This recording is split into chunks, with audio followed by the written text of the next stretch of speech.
Okay, today's gun, Artemis p12. Some up and coming, very soon we're going to shoot the Corral Puncher Breaker. 500 millimeter barrel, 1,030-ish feet per second with a 38 grain slug. You don't need an 800 millimeter barrel to make power. Like the new FX barrels are 800 millimeter. They call them power barrels. We're going to shoot the BAM 50, cheap gun, 200 bucks. Also, FX barrel on there.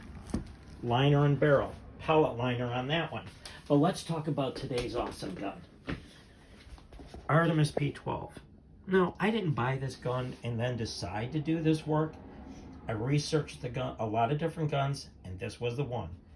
It could hold 5,000 PSI easy. It had a great valve stem and valve assembly. Another thing I really liked, check out the O-rings on the bolt. There's twins. There's two. Now this gun, this bolt, you notice there's no probe, no pellet probe. I still have the one on this one. All right, right there. So why did I remove that one? That one is going to be on another one of these P12s with this barrel, 24-inch polygon barrel. And if you notice, that probe probably takes up 30% of the air. I mean, maybe more, maybe 40%. In 177 caliber, you got to remember, that's a lot. So I made a tool. What you'll do is you'll push the slug in. These are the slugs I also shot today. Right there. Nielsen, 21 grains. I think they were 21.5. I think they make 20.5s now. They're really old. So what you do is put the slug in there, use the tool to seat it in, same spot every time, and I think I will be able to get 1,400 feet per second out of this thing. Right now, I'm kind of tied to 1,030 it likes the most. This gun, I can go way over 1,100. It'll do it. It's just that it's not useful. Let's see. What else? Barrel length. It's a shorty, right? Barrel is going to be, let's see if I get this perfect. We'll get it close. How about we get it close? 13.5. But the crown is set back in, where can I get it? I don't know if you can see, in the barrel, a 1/2 inch. Okay. What other great things about this gun can I tell you? When I started building it, I figured I wanted to use a regulator. So I went to lane regulators. Now, I've posted some, topics on Airgun Nation about regulators, and most people say they're all the same, but they're not. And I'm going to show you why. This is the lane regulator, right? So that stem goes in the base here, and look at the spring. The only reg company to use a conventional spring. They're the only ones with the technology. So the spring goes over here. That goes inside your regulator housing, right there. And then this is the seat. So this sits kind of like this, right? Like that. Okay, so why are they more accurate? Not only do they have a more accurate spring, the conventional spring, but if you look at the sealing surface on the end of that brass seals onto that nylon. Now, how does a Huma do it? Here is a Huma, right? Huma reg. Huma has a flat surface here. Let's see if I can get you to see. That's a flat surface, right? With a hole drilled in it, a pinhole. They use that, and it's got the old style Belleville washers. So what you do is you take this plastic washer, if I get it off the table. The washer sits on top of here. It's greasy, it's sticking. The washer sits. Let's just do that. That washer, right? Right there. Sits on top of this, and then the two go together. They go inside there, and the two flat surfaces seal against that washer. The negative part about that is it takes a lot of pressure to seal, and it's not as consistent as having a ring sealing it. Now, this setup also takes much less spring pressure to seal itself. Just a much better system. I'm not saying your Huma rigs are junk. Go out and get a lane, like some people were saying to me. I'm just showing you why they are better. Your Huma rigs, I have them in some guns, they work great. If you happen to be changing one or you need one, maybe look into the lane, because they are more accurate and they last longer. Okay, the barrel. What did I do to the barrel? The barrel I cut off 2.5 inches. I cut the choke off, and I had to make new threads on the end and redo that. I also lapped the barrel. Now, you saw my video on how you can do it in your kitchen. I used the old school method, which was to make a lapping tool. You actually make it out of lead, very high tin content, and then you use compound. I use the same compound as I use the aluminum compound, and I lap the barrel this way. It is ultra consistent. All the rifling is polished like a mirror, and it's extremely consistent. Now, the nice thing about the lane rig also, which I should have told you, is that you can get these set higher than a Huma.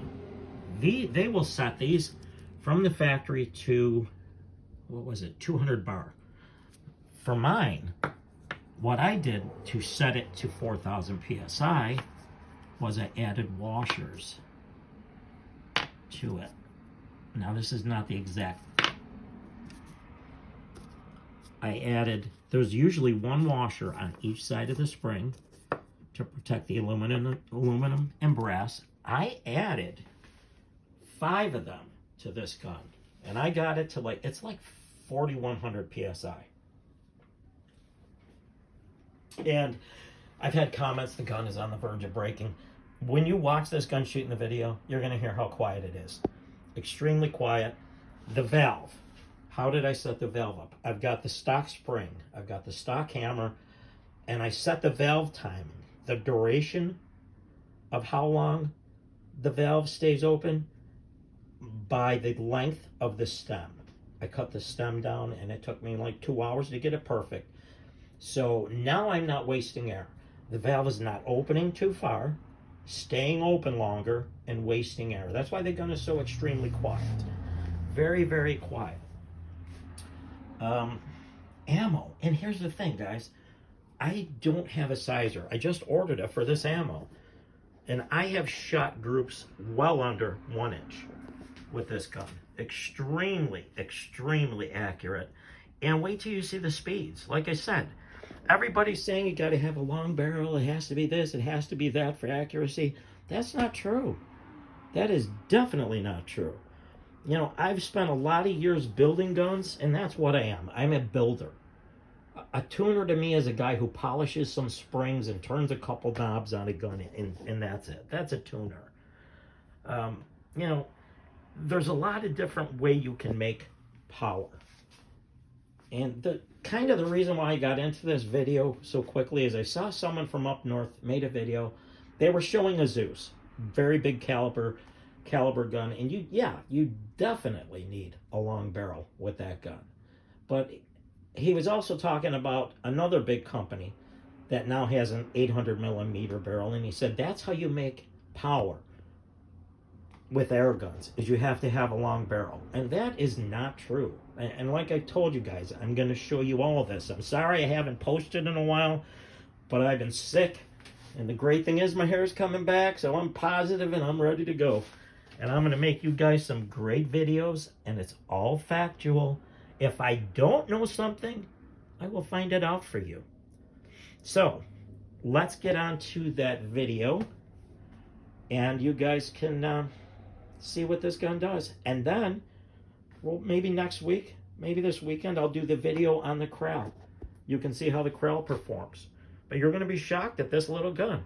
I watched AEAC shoot a Red Wolf HP 177 with slugs, 15 grains, 1,030 feet per second, and 1.37 inches. So I beat it. I beat the group. I'm going to show you the group now, but please watch the video of the group shooting. It is just incredible. Here's the group. Let me set this up. So center to center. 1.254, 1.2 inches. I beat a $3,000 gun with my $250 cheapo. And I'm not picking on you guys who spend a lot of money on guns. You know, that gun is a work of art. It's gorgeous. It's beautiful. The shape of the gun, the finish, just a gorgeous gun. But here's the fact of the matter. Technology is extreme now. China is making some great products. Their machinery is excellent. And their guns at a cheap price are excellent. If you bought this gun new and you shot pellets out of it, these things are tack drivers. These are as good as an FX. Matter of fact, if you get on Air Hunters with Roof and Gerhard, his second video, his first video, he's shooting one of these. His second or third video, he got an FX, and he said, it would be tough for me to pick which gun I would take, the FX or my Artemis, because the gun shot so great. If you can get one of these guns, guys, get it. You'll enjoy it. Another great thing, trigger pull adjustable, set to 6 ounces. Travel also. I mean, this gun, there is no first stage, which I like it that way. When I start to squeeze, I want to be surprised. I don't want to know the shot's coming. I don't want to anticipate it. So, please watch the video, and I promise I will be making more videos now. I am much better health-wise, so I'm going to be around, guys. We're going to get more done. So, enjoy it, and I will see you on the next video. Okay, today's video, Artemis p12, 177 caliber.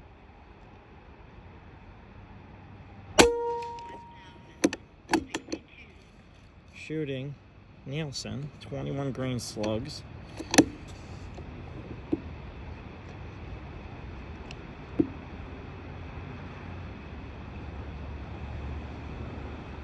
I'm shaking.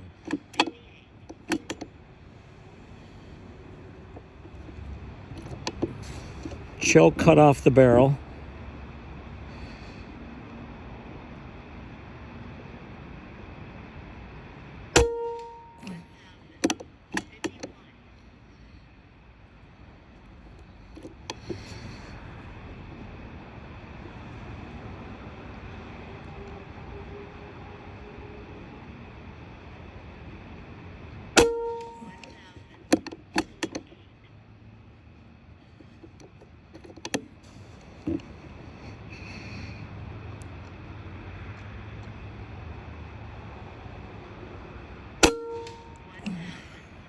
Okay.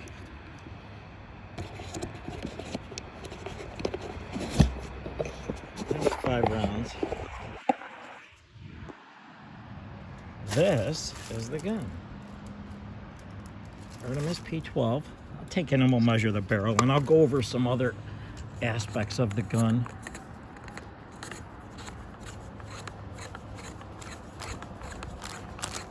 But you just saw a 15-inch barrel shoot well over 1,000 feet per second. I could shoot over 1,100, but the group opens up. So there's the suppressor. It's almost as long as a barrel. So I'm gonna go grab that target. I'll bring the gun in the house and we'll shoot the rest of the video. I'll show you some stuff about the gun. That had to be a pretty close group. And the thing is, I've been waiting for a really good day, and it's still 10 to 12 mile an hour winds. So let me go grab that. All right, today's video, Artemis p12, 98 yards. That is my group, which to me is terrible. It was windy. you know, not an excuse, but we're going to reshoot this in a calm day, and I'm also going to get a sizer. I don't know why I don't have a sizer. These were the slugs. They're old. 21 grain. That's what they look like right there. So they're long. They got a lot of friction. Now, barrel. Let's see, 12 is right there, right? So, 13.5, but if I can get you to see this, it's recessed a 1/2 inch. The crown of the barrel is in here. Okay. Why did I choose this gun? I researched this gun very well. Called the manufacturer. Air tube can hold, they test them to 8,000 PSI, could easily hold 5,000. That was number one. That's why I bought over 10 of these. And I looked at the grouping, and these things with pellets were incredible. So they were just a very, very good gun. One of the better features, the valves are excellent.